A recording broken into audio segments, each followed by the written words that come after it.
I want to thank you for coming with me to Matthews, North Carolina, 30th Annual Auto Reunion and Motorcycle Show here at Matthews Station in the heart of the town.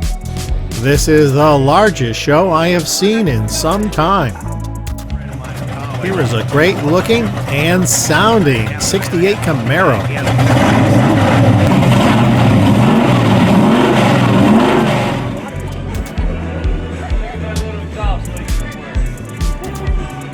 I have no idea why the owner decided to add this bubble tube. Well, that's gonna make it hard to steal.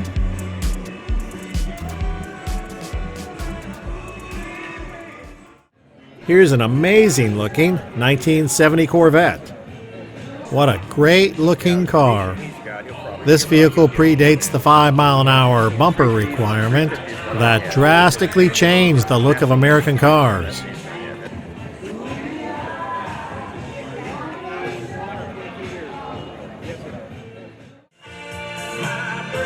There's so many vehicles here, I'm not sure exactly where to begin. Here's an interesting one. A very nice replica of a '69 Shelby Cobra. It may be a replica, but it is still a darn nice looking car. The nice Carroll Shelby made less than 1,000. They had the 289s and the 426. Fantastic. Right in front of it is a highly modified Corvette. Chevy did not make this car with gull-wing doors, which are actually pretty cool looking. A 1931 Chevrolet V8. Now there's a view back into automotive history.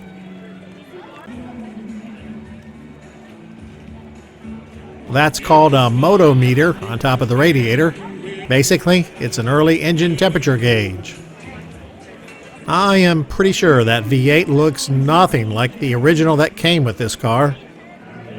A lineup of some nice later model cars. Some more Corvettes lined up side by side in front of the town hall. The caboose and station building is the town's homage to their one-time train depot.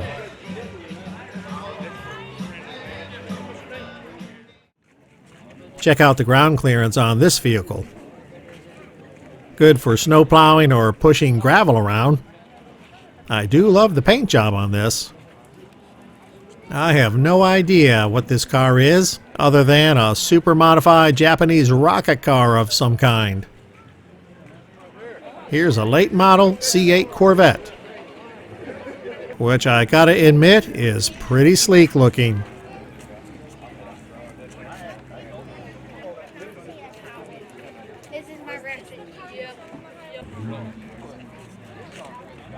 Now, a quick time warp, 60 years back into the 1950s. These never looked this good when they came off the assembly line.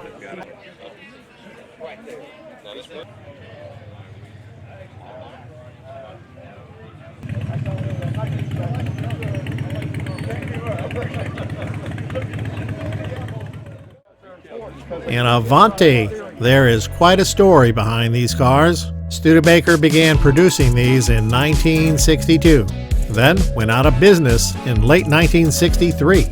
But the Avante model, however, lived on. The Avante was manufactured by several companies in several places over the years until manufacturing finally ceased in 2006.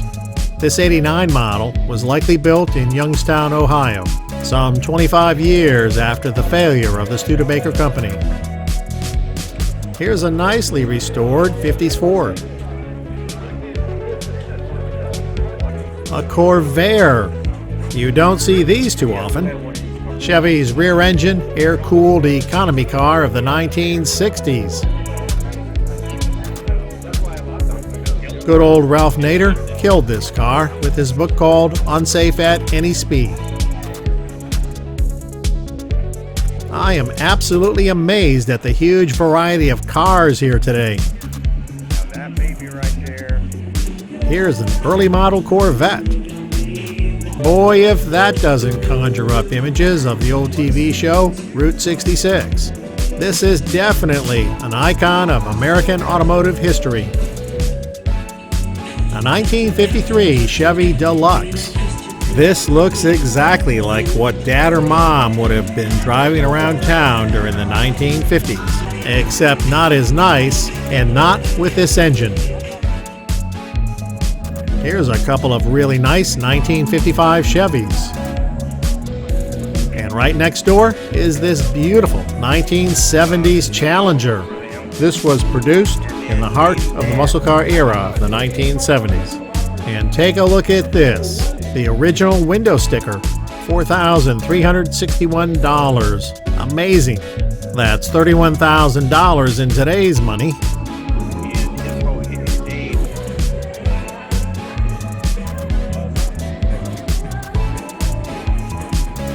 She is one fine-looking automobile. Hold on, everyone's going to start their engines. 3, 2, 1.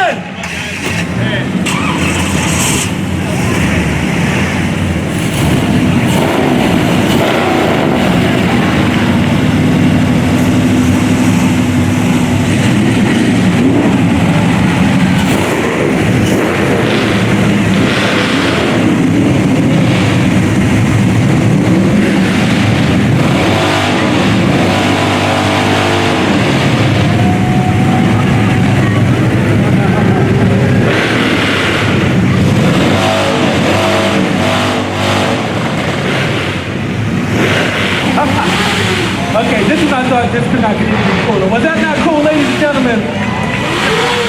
Yes, it was. I'll say it was. Now that everyone's settled back down, here's the motorcycle area. An early Indian motorcycle. The sign says it's an Indian clone. Still a very interesting specimen. The owner says they all run. Very cool. Now here's a 1956 Studebaker Golden Hawk.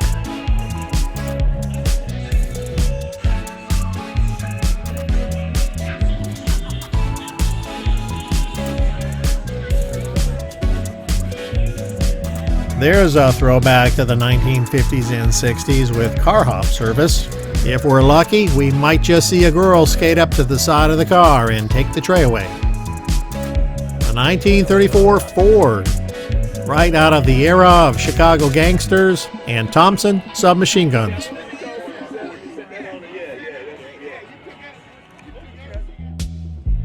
A highly customized 1940 Dodge Business Coupe. Very nice indeed. That is definitely not a stock 1940 engine tucked in there. Here's another Chevy Deluxe, beautifully restored.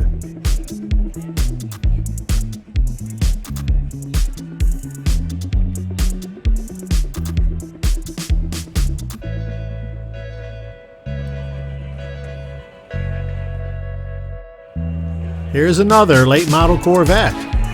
Gorgeous looking car.